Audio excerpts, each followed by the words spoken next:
Merci. Didier Le Gac. Merci, Président.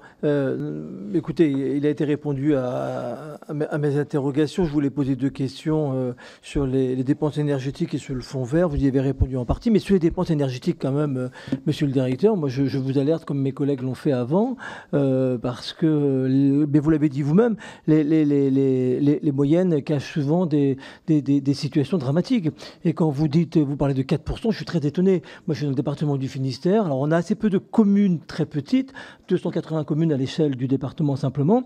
Mais moi, tous les jours, on me remonte des situations dramatiques avec des vrais écarts, des montants de 30-40% supplémentaires qui se jouent en centaines de milliers d'euros. Et pourquoi je suis inquiet? Parce que vous le savez bien, l'investissement public en France, ce sont à 70% les collectivités locales qui le font. Et j'ai donc déjà des entreprises qui sont eux-mêmes très inquiètes par effet de ricochet, parce que toutes les communes que je rencontre, comme tous mes collègues, je suis tous les semaines en circonscription à inaugurer des équipements, etc., ils nous disent tous, on est en début de mandat, on ne fera pas tout ce qu'on avait prévu de faire.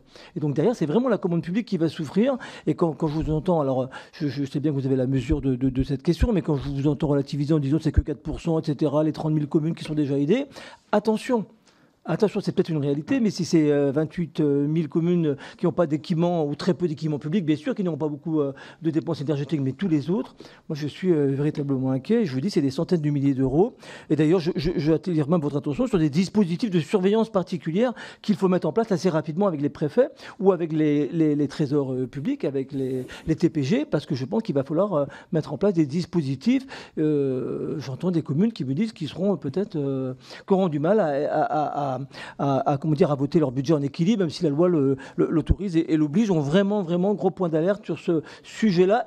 Et donc derrière, parce que nous, on doit faire attention à que cette crise énergétique ne devienne pas une crise économique et donc une crise sociale par derrière, c'est la commande publique. Moi, je suis très inquiet. Bon, sur le fonds vert, vous avez répondu à mon collègue. Attention quand même aux usines à gaz, quand vous dites qu'il faut que ces dossiers passent par l'ADEME, par le CEREMA. Faisons confiance aux communes. Les communes sont capables de monter des dossiers de qualité visant à la rénovation énergétique. Et, voilà. Bon, après, la question que tout le monde se pose, mais vous l'avez compris, c'est est-ce que c'est l'argent frais, est-ce que c'est du recyclage de dispositifs qui existent déjà, est-ce que c'est véritablement 1,5 milliard en plus?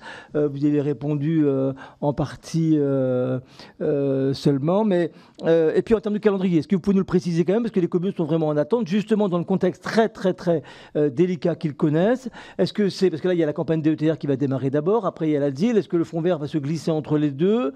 Enfin, comment tout ça va s'articuler? Merci beaucoup.